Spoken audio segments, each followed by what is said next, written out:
Oke, Bapak Ibu ada masih ingat nggak kemarin bahasanya tentang apa? Tentang Medan. Tentang apa? Tentang Medan. Oke. Oh iya. Untuk Bapak baca di belakang. Ya depan ya, bisa aja ya. Kemarin kita bahas tentang keran air. Dan mari kita bahas Pak. Aman nggak? Katanya dulu yang pendatang Aman? baru, Pak. Apa? Pendatang baru. Apa? Pendatang baru. Bapak Ibu ada yang baru? Bapak baru? Baru nyampe. Nggak ada yang baru? Nggak ada apa-apa. Saya baru bergabung sama mereka.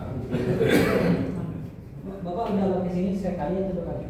Sudah dua, Ini hari kedua. ketiga. Ketiga. Sakit juga kakinya. Saya kantongnya sakit. Kantongnya sakit. Kalau Bapak rasa banyak sakitnya, pindah grup aja. Cari yang grup lain. Ini banyak yang sehat-sehat. Karena kan kata orang faktor lingkungan kan mempengaruhi juga. Oke, bahasa kita kali ini adalah tentang tanah dan kekeringan. Jadi Bapak Ibu, Indonesia kan kita juga pernah mengalami musim kemarau yang panjang ya, dan kita tahu banyak sekali aktivitas kita yang akhirnya terganggu. Contoh lah, Bapak Ibu yang suka di aktivitas lapangan mungkin akan merasakan terik yang teramat sangat, debu di mana-mana dan lain segala macamnya. Begitu juga dengan petani-petani di tempat kita, ada juga sawah-sawah yang udah mulai kering, tanah udah mulai kering juga. Dan kita lihat juga tanah udah mulai tandus, mau nanam sesuatu susah, dan bahkan di tanah tersebut sudah mulai mengalami keretakan-keretakan yang semakin hari semakin banyak. Tentunya sekali lagi, kenapa tanah itu retak? Ya udah, karena musim kemarau yang panjang tadi. Kalau misalkan ada musim hujan, sudah dipastikan tanah kita akan menjadi lebih subur. Tapi kalau kita perhatikan lagi, ternyata musim hujan berkepanjangan juga tidak bagus, karena tanah bisa menjadi hancur, tanaman-tanaman bisa jadi hancur juga karena kebanyakan air, bahkan sebagian daerah bisa banjir. Artinya apa?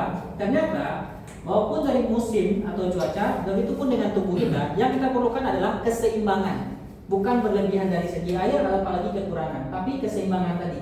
Cukup air itu sangat direkomendasikan. Jadi misalkan nih kita minum contohnya, boleh nggak minum banyak? Boleh. Resikonya apa? Kencing-kencing malam hari.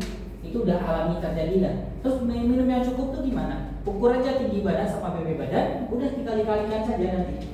Berapa kalinya? Lihat Google saja, saya nggak tahu. Di Google ada, gitu ya. Biar Bapak Ibu bisa meminimalisir, oh ternyata di badan saya cukup air yang cukup itu segini 2 liter misalkan dengan BB yang saya miliki. Oh ternyata BB saya dengan BB adik saya beda nih, otomatis beda juga dong pasokan air yang perlu dibutuhkan tubuh, ya jelas berbeda. Jadi Bapak Ibu tinggal lihat saja. Nah jadi yang perlu kita bahas di sini adalah Bapak Ibu, kira-kira bagian-bagian tubuh mana yang menurut Bapak Ibu yang paling jauh dari jantung kita? Tuh, telapak kaki ya. Bapak Ibu sekali lagi, jantung kita yang darahnya bisa supply ke sini itu dari jantung kita. Bayangkan, jantung kita harus melewati bagian-bagian ini dulu baru sampai ke telapak kaki. Nah, selanjutnya Bapak Ibu, nanti setelah terapi di sini tolong dicek kualitas telapak kakinya. Misalkan ada yang retak-retak, atau misalkan dari segi tekstur kulitnya nggak bagus, atau dari segi warna, oh langsung dicek ini, dicek nanti dicek, ya. Atau yang kata lain estetikanya kurang lah, kualitas dan telapak kakinya kurang ya, pecah-pecah lah, atau mungkin ada eksimnya lah, atau pas namanya nanti difotoin. Nah, Bapak Ibu coba rutinkan 1-2 bulan ke depan, baru kita lihat hasilnya. Kenapa saya berani bilang demikian? Karena kita sudah memiliki juga berbagai testimoni terkait masalah telapak kaki tersebut. Sebetulnya dasar dari perubahan terjadi pada kulit kita simpel Bapak Ibu.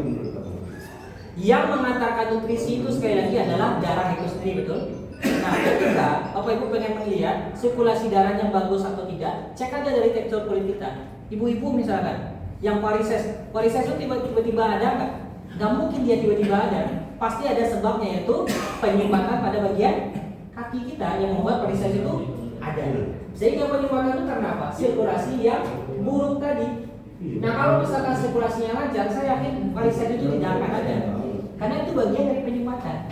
Nah, yang kedua, Bapak Ibu bisa lihat dari telapak kaki. Kalau kulitnya kurang bagus di sana, pecah-pecah segala macam, artinya sirkulasi darah kita juga tidak bagus. Oh, atau ada cara lain. Nanti Bapak Ibu juga bisa tes, Mama misalkan.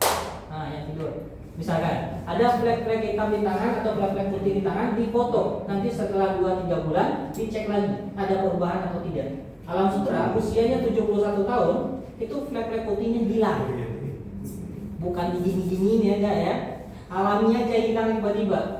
Itu. Dan malah tahu Bapak Ibu juga nanti mendapatkan perbaikan yang sama. Kita tes saja. Karena di saat udara kita sudah mulai bersih, artinya nutrisi yang disampaikan ke kulit kita juga akan disampaikan dengan baik. Itu artinya nanti kulit kita juga nanti akan terkena dampaknya. Gak cuma masalah di tangan saja. Ada satu bapak testimoninya juga ada punya masalah kulit di bagian mukanya. Dalam hitungan hari itu udah hilang masalahnya, masalah kulitnya. Dia kayak ganti kulit itu di bagian sininya. Sekarang udah nggak ada pas beberapa kali terapi. Artinya akan ada perubahan tidak hanya di bagian dalam, tapi juga ada di bagian luar, gitu ya. Jadi Bapak Ibu nanti tolong difotoin ya. Anggaplah hari ini hari pertama Bapak Ibu terapi. Setelah 1-2 bulan nanti dicek lagi, gitu ya. Apa? Pak, kata teman Bapak berisik katanya. Saya mau nyampain aja ya, bukan saya ya. Gitu ya. Jadi saya ada satu testimoni. Nah, testimoni ini banyak perbaikan lah, darah tinggi, diabetes dia juga banyak perbaikan, termasuk masalah telapak kaki tersebut.